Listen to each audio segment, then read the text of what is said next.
Pagi semuanya, salam sehat ya. Semoga kalian dalam keadaan sehat-sehat semua.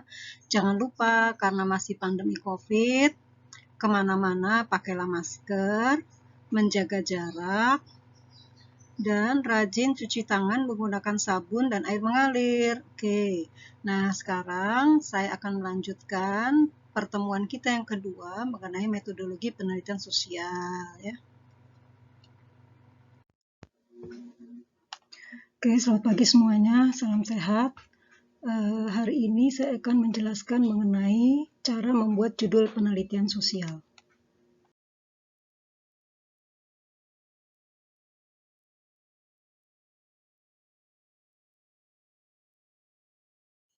Oke, tujuan pembelajaran kali ini adalah kalian mampu diharapkan memahami konsep metode penelitian dan mampu untuk menentukan topik dan judul penelitian secara tepat, tentunya sesuai dengan passion atau minat kalian masing-masing. Yang kedua, setelah menentukan topik dan judul fenomena di lingkungan sekitar, kalian harus mampu membuat latar belakang penelitian sosial ya. Nah, saya sudah memberikan beberapa materi dan video tentang pembuatan latar belakang penelitian sosial.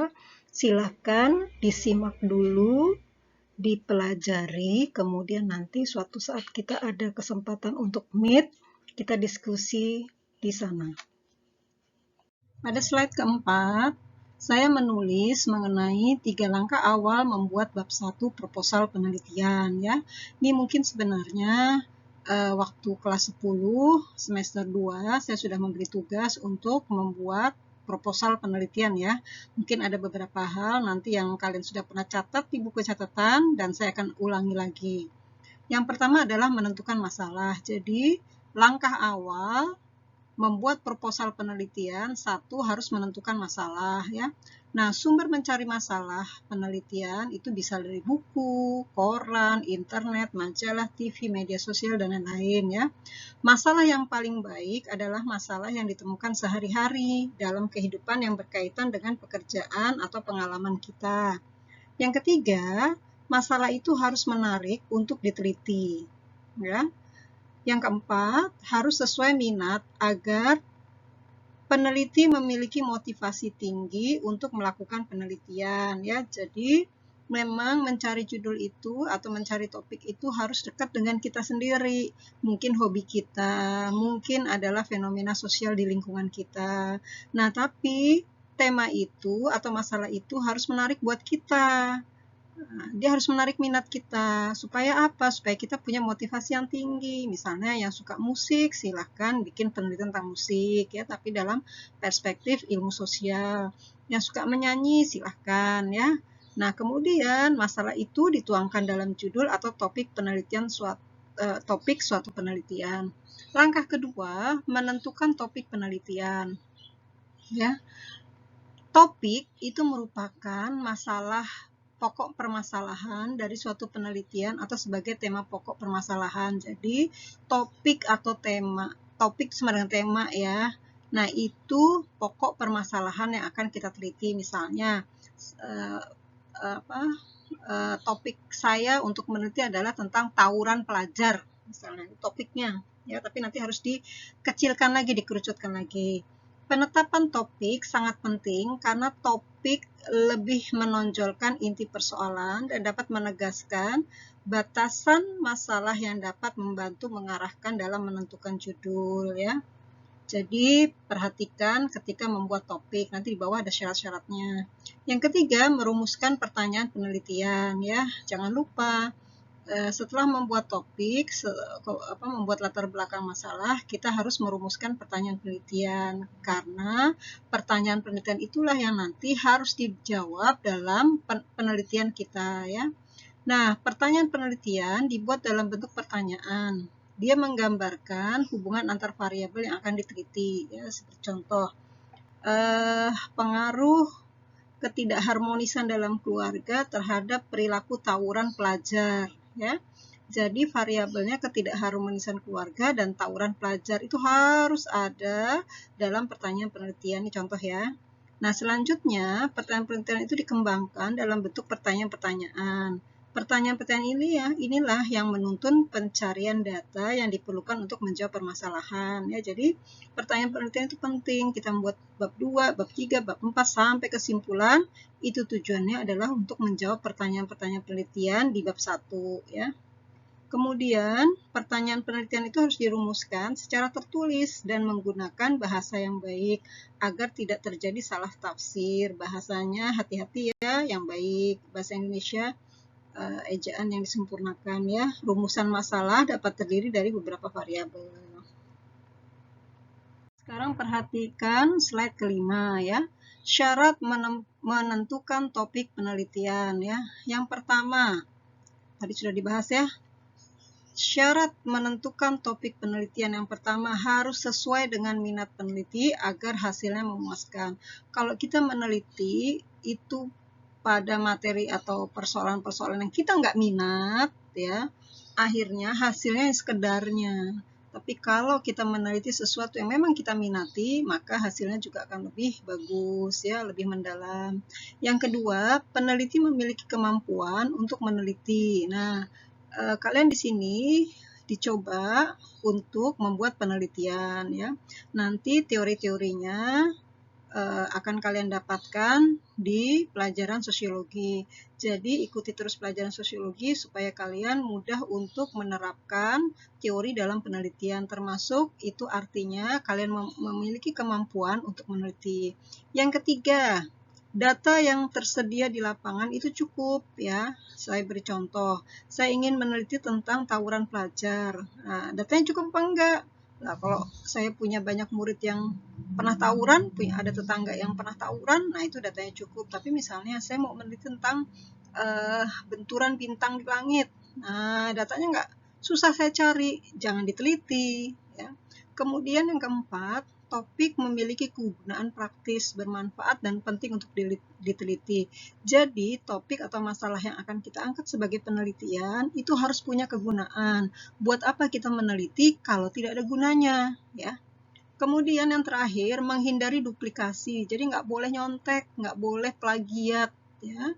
Harus memilih masalah yang belum pernah diteliti atau melanjutkan penelitian sebelumnya sehingga hasilnya merupakan sesuatu yang baru. Slide ke-6 ya, ini sepertinya juga sudah pernah kali ya kalian catat ya. Syarat judul yang baik ya. Judul yang baik itu mempunyai beberapa syarat. Yang pertama, dia harus ditulis dengan kalimat pernyataan, bukan kalimat pertanyaan. Ya, sekali lagi, judul itu harus ditulis dengan kalimat pernyataan. Jadi kalimat berita ya, bukan kalimat pertanyaan. Yang kedua, judul harus jelas, singkat, dan tepat. Nggak usah bertele-tele ya. Yang ketiga, judul harus berisi variabel-variabel yang akan diteliti. Misalnya tadi variabelnya ketidakharmonisan keluarga dan tawuran pelajar. Misalnya ya. Nah, itu adalah variabel-variabel yang harus ditulis dalam judul. Yang keempat, judul harus menggambarkan keseluruhan isi dari kegiatan penelitian yang dilakukan. Sifat dan jenisnya apa? Misalnya penelitian eksploratif atau penelitian eksplanatif, studi eksplanasi atau deskripsi. Ya, nanti tulis itu objek yang diteliti itu apa? Misalnya tawuran pelajar, subjeknya siapa? Remaja, ya. Lokasinya daerah mana? Misalnya Pondok Aren, terus ditulis nanti di judulnya. Terus waktu terjadi peristiwa kapan? Tahun berapa? 2020 atau 2019 ya. Nah, kemudian perhatikan slide yang ke-7. Ditinjau dari sudut peneliti, ada 4 pertimbangan untuk menentukan dapat dilaksanakan atau tidaknya suatu penelitian. Ya, tadi sebenarnya sudah sedikit dibahas. Yang pertama, peneliti harus memiliki kemampuan untuk meneliti, maksudnya dia harus menguasai teori-teori yang nanti digunakan sebagai latar belakang masalah dan metode pemecahannya. Yang kedua, peneliti harus mempertimbangkan waktu. Apakah waktunya cukup untuk melakukan penelitian? Misalnya, saya mau meneliti masyarakat Papua, padahal saya cuma punya waktu 6 bulan di sini, tidak di Papua. Nah, berarti nggak bisa ya. Nah, berarti harus ganti judul. Yang ketiga, peneliti harus memiliki fisik yang kuat untuk merencanakan, menyusun, dan mengumpulkan data. Karena nanti, ya semoga lah ya, tidak ada pandeminya hilang, jadi kalian bisa ke lapangan untuk mencari data. Yang keempat, dananya cukup untuk membiayai kegiatan penelitian ya. Kenapa dana ini penting? Karena misalnya kalian perlu fotokopi, kalian perlu akses internet, beli data atau kuota, dan lain-lain ya. Nah, sekarang bagaimana membuat latar belakang masalah ya? Latar belakang merupakan penjelasan dalam bentuk uraian paragraf yang berisi alasan mengapa sebuah karya tulis dibuat ya. Jadi, latar belakang masalah adalah kenapa, apa alasannya, kenapa saya memilih tema itu untuk diangkat menjadi penelitian saya. Itu loh maksudnya. Dengan adanya latar belakang, pembaca jadi tahu apa yang hendak disampaikan dalam karya ilmiah tersebut ya. Kemudian latar belakang masalah itu memuat fakta-fakta yang mendukung. Jadi kita bisa lihat penelitian orang-orang sebelum kita. Bisa buka internet ya. Misalnya saya mau tentang penelitian tawuran pelajar, saya buka aja penelitian-penelitian orang-orang yang sebelumnya tentang tawuran pelajar ya. Nah, tapi jangan lupa kita harus menulis sumbernya ya. Yang fakta-fakta yang mendukung itu harus yang relevan dengan masalah kita ya. Kemudian latar belakang yang baik itu harus disusun secara detail ya. Nanti akan saya beri contoh nih. Penulis dapat mengutip atau mengemukakan pendapat para ahli. Berita melalui media massa harus menggunakan catatan kaki. Ingat ya, nanti ada footernya, footnote-nya. Peraturan perundang-undangan tidak perlu menggunakan catatan kaki. Yang mendukung fakta atau fenomena yang akan ditulis. Untuk masalah seberapa panjang latar belakang tidak ada patokan khusus ya. Nanti suatu saat saya akan beri contoh kalian tentang membuat latar belakang masalah. Kita lihat slide ke-9. Beberapa hal penting yang perlu disajikan dalam latar belakang masalah ya. Latar belakang masalah, alasan yang kalian buat harus alasan yang rasional atau esensial yang membuat peneliti merasa resah jika masalah itu tidak diteliti ya. Misalnya saya resah, saya sebagai guru, kenapa kok banyak anak-anak pelajar tawuran, ada apa ini? Nah, saya resah, maka saya angkat sebagai sebuah penelitian. Yang kedua, gejala-gejala kesenjangan yang terjadi di lapangan sebagai dasar pemikiran untuk memunculkan permasalahan. Jadi, kita mesti tahu misalnya ya tentang tadi tawuran pelajar ya. Kita melihat, ya, kita resah, kemudian kita melihat ini ada kesenjangan yang terjadi di lapangan. Harusnya pelajar itu belajar di sekolah, kenapa kok dia tawuran? Nah, sebenarnya ini ada apa? Apakah pendidikan yang salah, ataukah ada fungsi keluarga yang tidak berfungsi ya? Nah, itu kita bisa lakukan penelitian.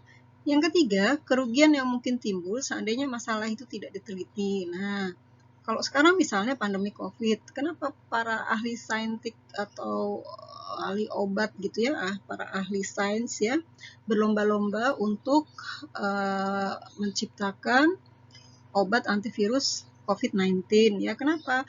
Karena kalau ini tidak cepat diteliti akan ada kerugian yang besar ya, makin banyak orang yang meninggal karena COVID-19 ya. Kemudian yang keempat, keuntungan yang mungkin diperoleh seandainya masalah ini diteliti ya, tadi misalnya tentang pandemi COVID. Kalau kita teliti dari sekarang ya, keuntungannya apa?